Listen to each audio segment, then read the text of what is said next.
everyone, I'm Tony with RcHelpDotCom, and today we're going to continue on with the Goblin 380 build. In today's video, we're going to start assembling the head, and we're going to get the head mounted to the main shaft. Now, one really cool thing about SAB, I don't know if you guys can read that, head system was pre-assembled without Loctite.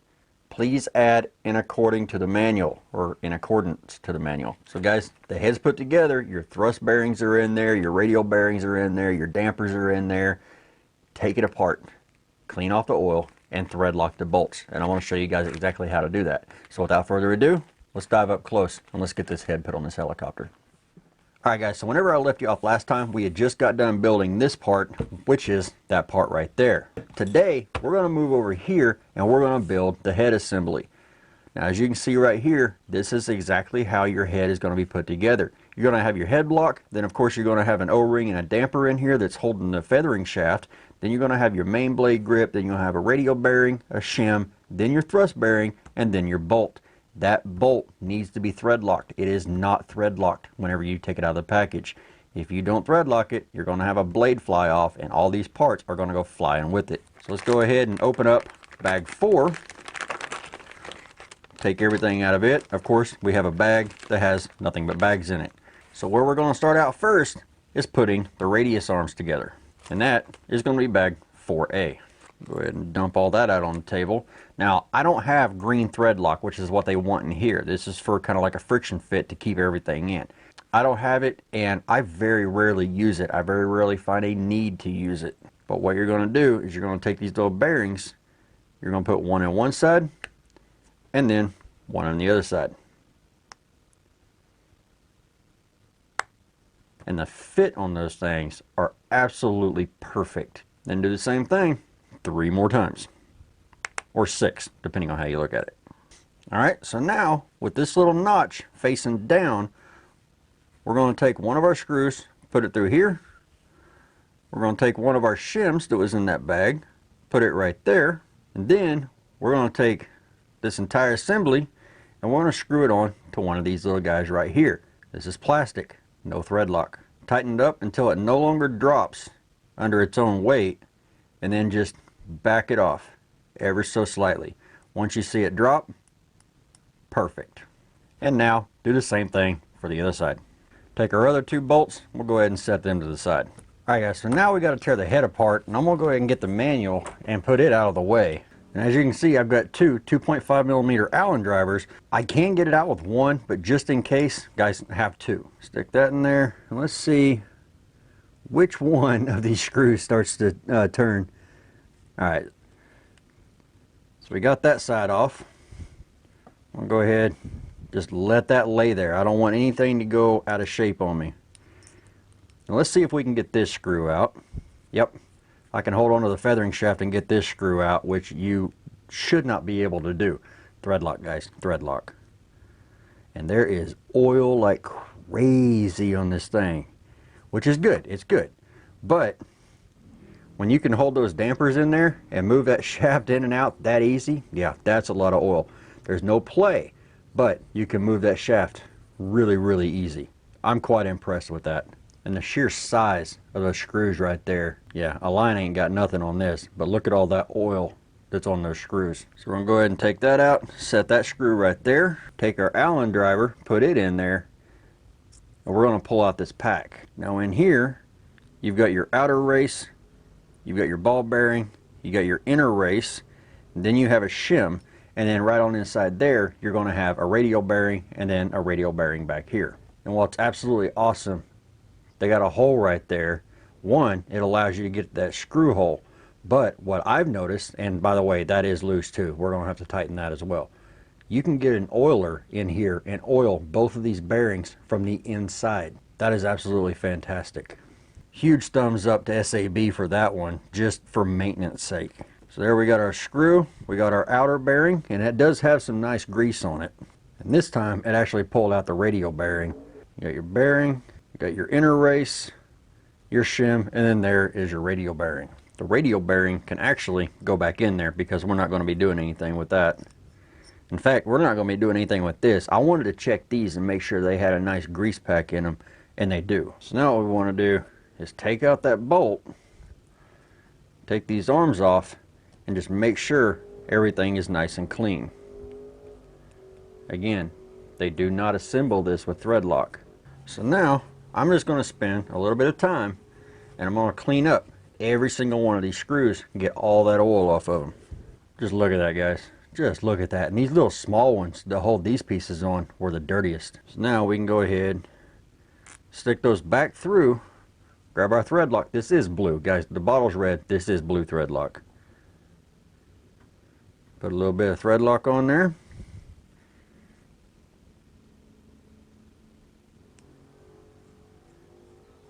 Now we can go ahead and screw it together and tighten it down.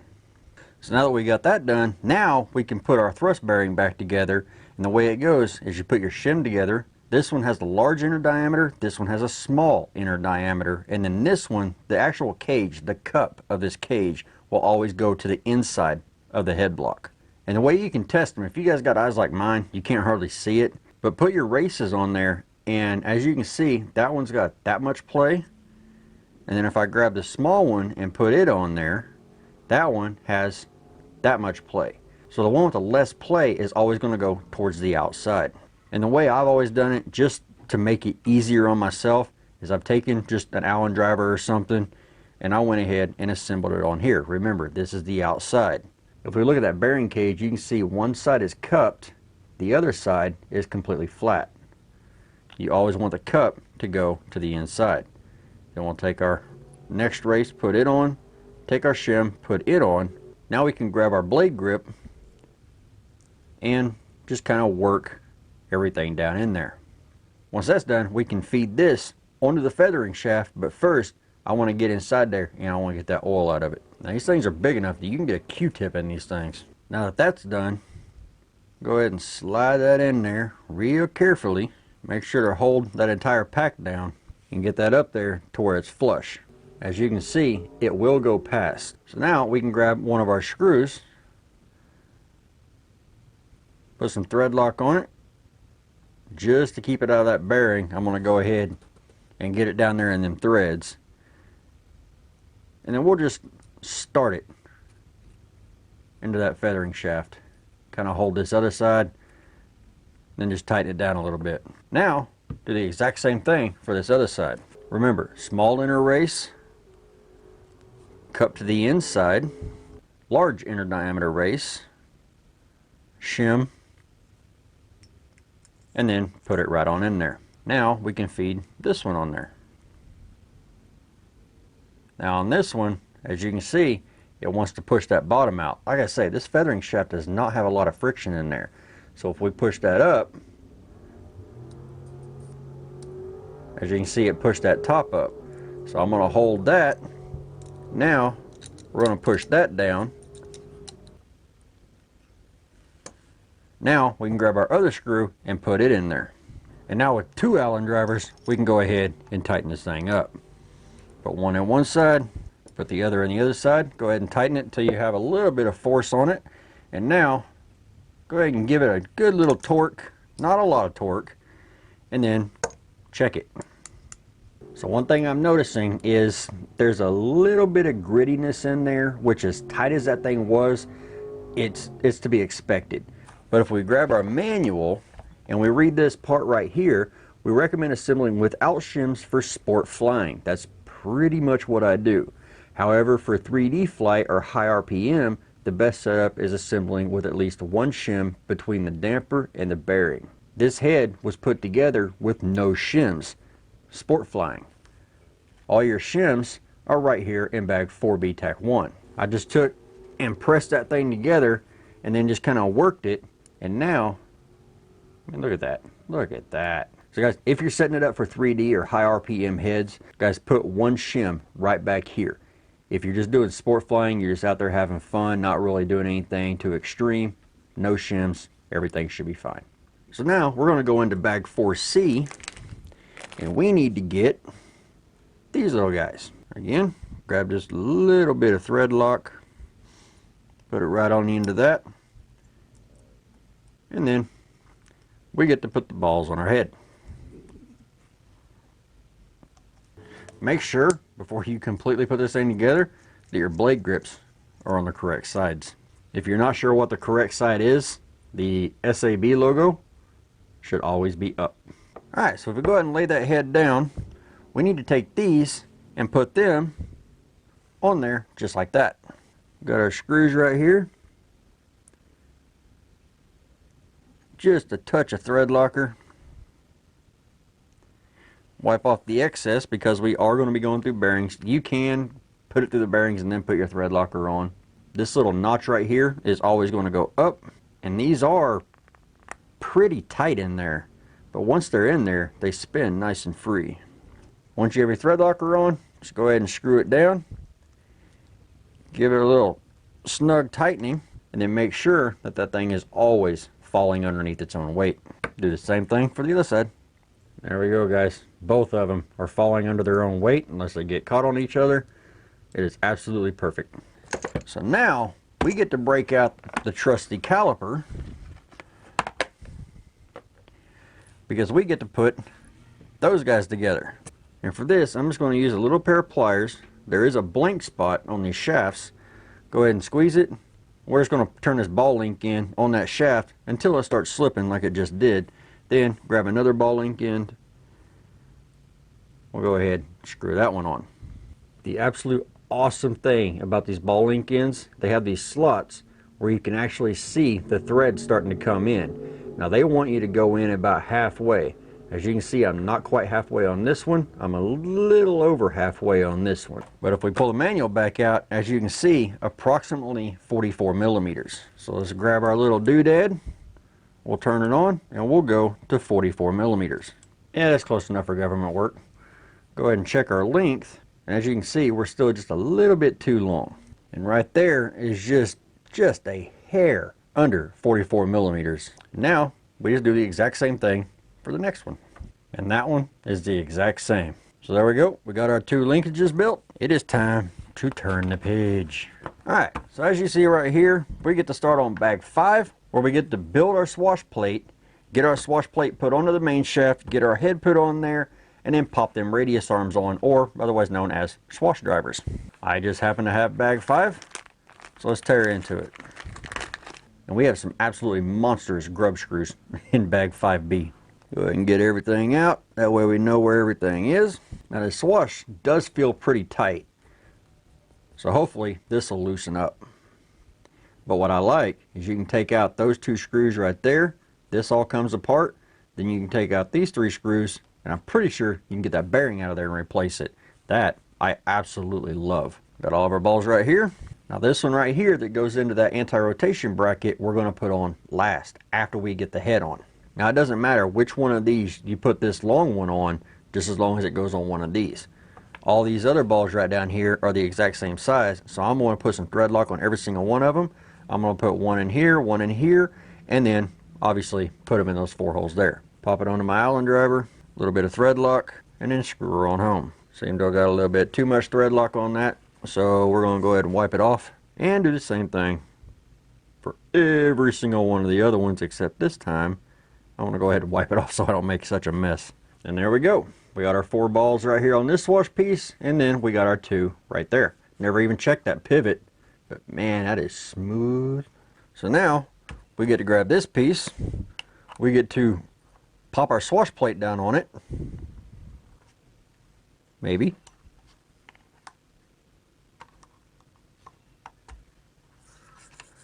That is such a tight fit that it doesn't hardly want to go on, but once it's on, it is just buttery smooth. So now we can put this one on. And the way we're going to do this, feed it through the anti-rotation bracket. Yes, you can put the anti-rotation bracket on after you put the swash plate on, but I'm just going along with what the manual says.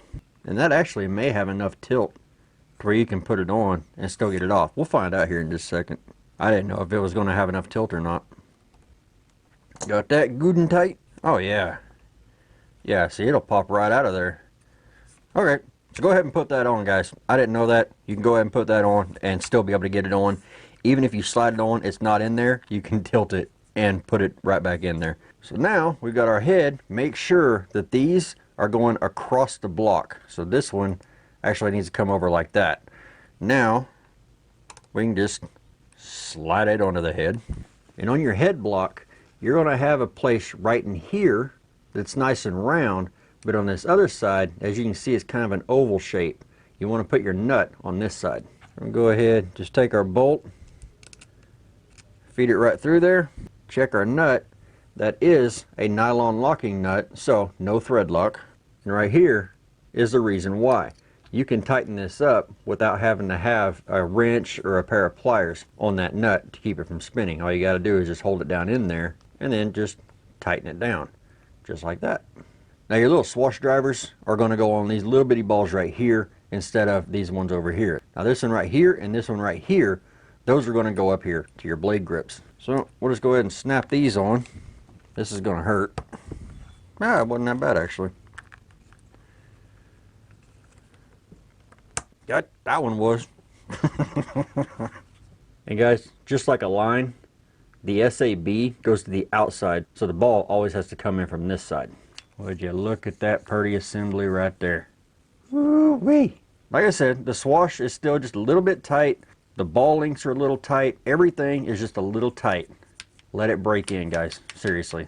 So now we get to mate this with this. Ha ha ha! And to do this, kind of put it in at an angle, spread your frame halves apart, and it just slides right into place. And just like the other frame side bolts, I am not going to put thread lock on this. I'm going to test fit it, and then once I know everything fits, then I'll put thread lock on everything. So put the first bolt in, grab our second bolt, put it in. We're not going to put anything right back here just yet. Once we have this screw here and this screw here put in, now we can put our canopy standoffs in here. And again, I'm not going to put any thread lock on this yet, but I will.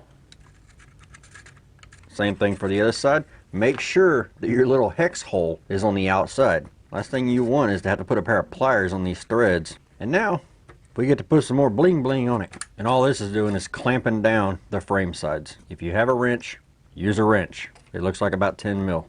I'm just going to kind of snug mine up. Again, I have no thread lock. I have to tear all that back apart.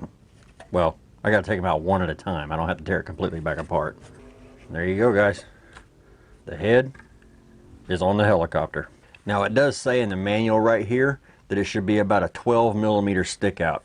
So we'll go ahead, fire up our thingamadoohickey, and we'll go to 12 millimeters. How's that? That's close enough for government work. Oh, there it is. Haha. So there, as you can see, we actually need to come out on this. And that measurement I'll actually finalize whenever I go back and I put thread lock and everything. So just to recap, on these two back here, you do not want to bottom them out. You want to make sure that the outside of these are 12 millimeter from the outside of this frame. Well, there you go, guys. She is one step closer to going into the air. We have a head on it. We completely went through the head. We checked for grease in the thrust bearings. We made sure the radial bearings are good. We did not put these shims in there because it states in the manual, sport flying, no shims. 3D flying or extremely high head speed, put shims in it. And as beefy as all the bolts are on this thing, as big as that main shaft is, as big as the bolts are on the feathering shaft, as big as all this stuff is, this thing can handle some serious head speed. I'm getting really excited about getting this thing done and getting it in the air. Now, the next step in the manual is going to be putting on the cyclic servos and doing some setup on that. We're not going to do that. We're going to go ahead and skip to the tail because I'm not quite sure what I'm going to do with the cyclic servos yet. I don't know if I'm going to use these Emax servos that I have or if we're going to get another kind of servo. Guys, if you don't want me to use the Emax, post up some suggestions. If you want to donate to this Goblin 380 build, your name will go on the side of the canopy. I actually might put it on this carbon fiber. That's actually a really nice place to put it. But anybody that donates to this helicopter is going to get their name put on it. You're going to go into a supporter section on the forum and you're going to have access to a forum that is not publicly available. So guys, as always, if you like this video, slam that thumbs up button. If you didn't like it, go ahead and hit that thumbs down button. It's still interaction and it still helps us. If you have any questions, comments, and suggestions, post them in the comment section below. And I want to thank you guys for watching. We'll see you guys in the next video.